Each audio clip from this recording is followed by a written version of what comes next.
Let's see. Lived consistently for a year, went on vacation, came back, and now I have zero motivation to go to the gym.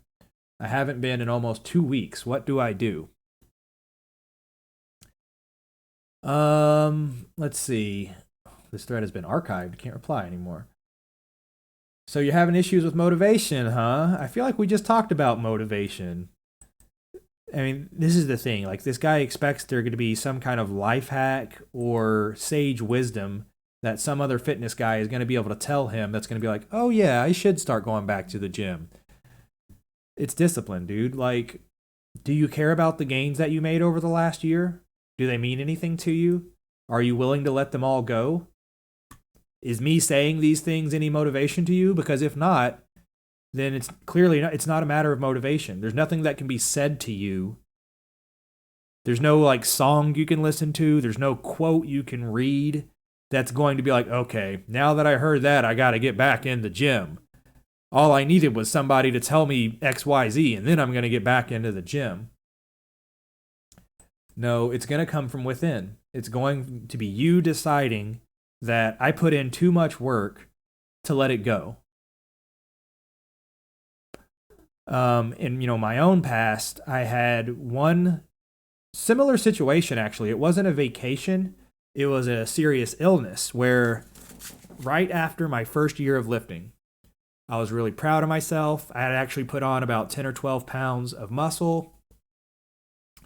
I had a six pack for the first time in my life. I had the bicep vein and the shoulder vein popping.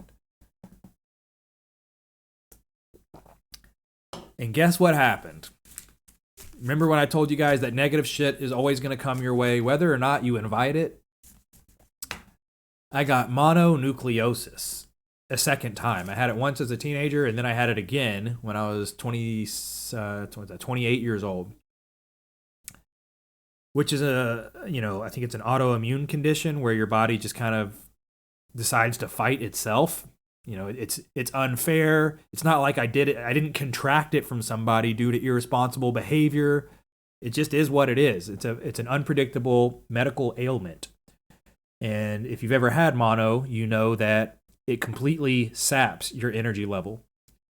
Mine was so bad that I couldn't even walk down the stairs to walk my dog. Like, I had to let my family take care of my dog while I had mono. And it ended up being is about a 6-week ordeal. And so, I mean, like, if you don't have energy to walk your dog, you definitely don't have the sufficient energy to go and do gym sessions. And that was my situation. And this was actually really emotionally difficult. This was probably the make or break moment of my lifting career, my fitness devotion, because not only could I not go to the gym, I couldn't go to work either because I was so sick. So I was literally just sitting in my home, my little small apartment by myself for 6 weeks straight with no access to exercise, actively losing my gains, the things that I had just worked an entire year for. And all I could think about was food the entire time, because it's like, how else do you stay busy? You just want to feel good. You want something that tastes good. So I'm like desperately fighting off the temptation to eat food to make me feel better. And I'm actively losing the little bit of muscle I had gained so far.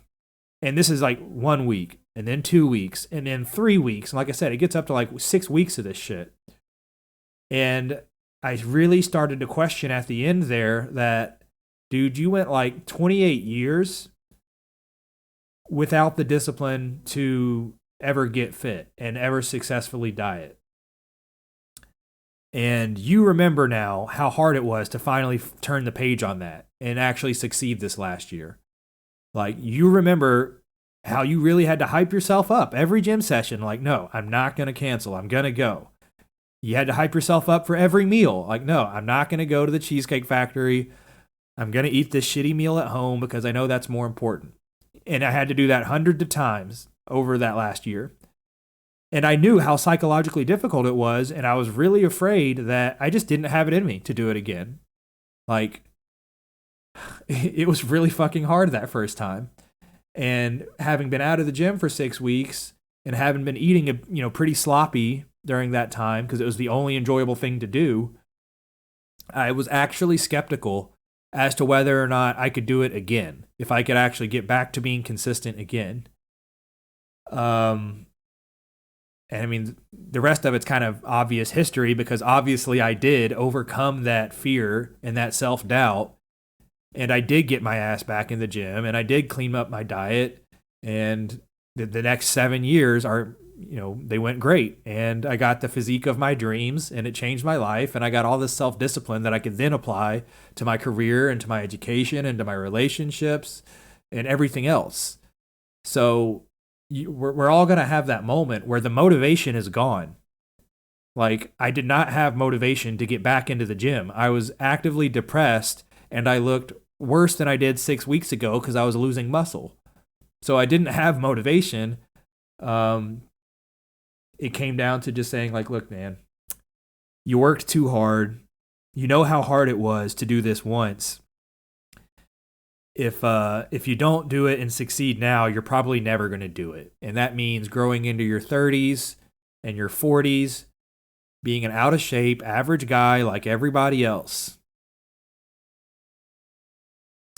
And if you see yourself marrying and falling in love with somebody who is above average, like if you don't want just an average partner, both in looks and quality, then why do you think being just average yourself is going to attract somebody else who's above average? Like, just logically think of that. If you're setting the bar at average, and let's be honest, below average for yourself, what kind of above average woman is going to come around looking for you? My whole body hurts, but the girlfriend wants to have sex. What do I do? I can't even move, bros. Today I overdid it with the free weights. Well, struggle bus is real on that one. This is why you actually need to attract a partner who is active in the fitness stuff as well, because they need to understand where you're coming from. They need to understand DOMs and that sometimes, you really are sore. But being more realistic, it's going to be pretty rare that you exert so much energy that you are so sore that you can't have sex. And, if it comes down to it, tell her that you're sore, but we got to change to some position where you're doing the work. There are those positions for a reason. It can be her day to take over and do the chores.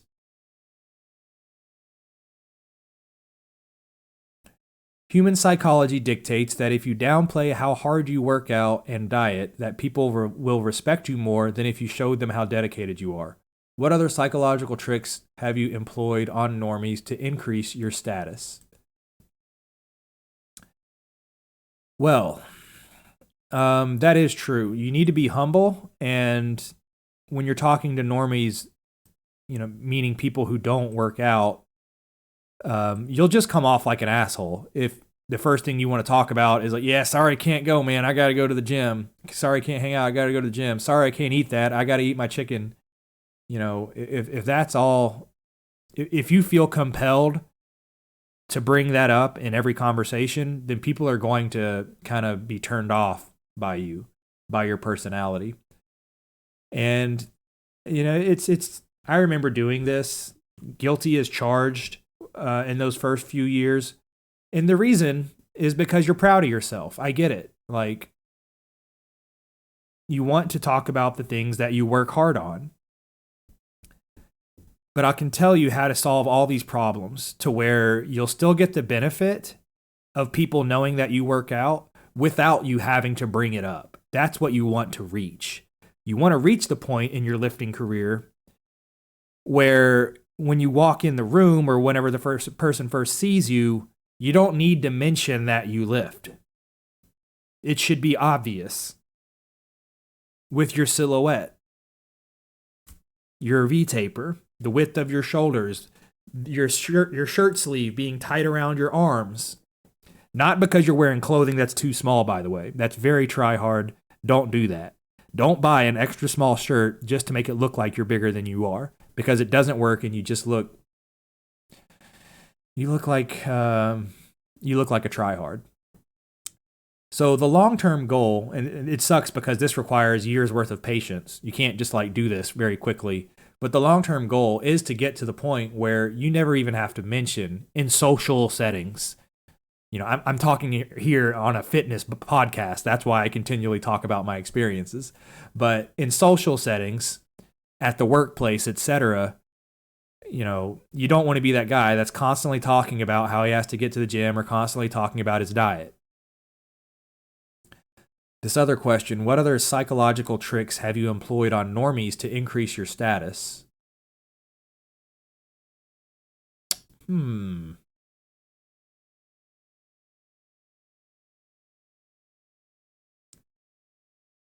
I'll say that demonstrating an interest in them and genuinely listening to them.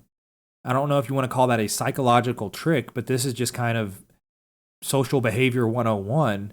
If you want to create friendships, and this guy says increase your status, if you want to do those things, then demonstrating a sincere interest in what other people have to say and their background and their beliefs, that will absolutely gain favor in their eyes because people appreciate that. I appreciate it. I know you appreciate it. When I ask you questions about your life, that's just how people work. People are at a baseline narcissistic to a degree. There's obviously people who are more so than others, but everybody cares about their own life and their own accomplishments, and people have learned things along the way.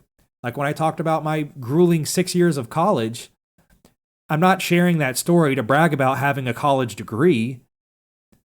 I'm trying to share the insight that I kind of honestly felt like a wasteful, unaccomplished human being until I learned that self-discipline to do things that I didn't want to do repeatedly over the course of 6 years really changed me as a man. Do you see how different that statement is rather than, yeah, I got a bachelor's? Like, okay, one of those statements is just you trying to flaunt that you got a college degree. The other one is saying, I care a lot about self-growth and that I am an imperfect human being and I'm always trying to be better. And, that's summarized by having humility and being humble in all scenarios, which, not coincidentally, is one of the fundamental preachings of Christianity. It's that even with the accomplishments that you accumulate over your lifetime, you need to remain humble and use those accomplishments not to celebrate yourself, but to teach others how to accomplish the same thing, whether that's career growth, whether that's growth in your physique, a better spiritual relationship, all that stuff. Patting yourself on the back for having those things is just, there's no reason to do that.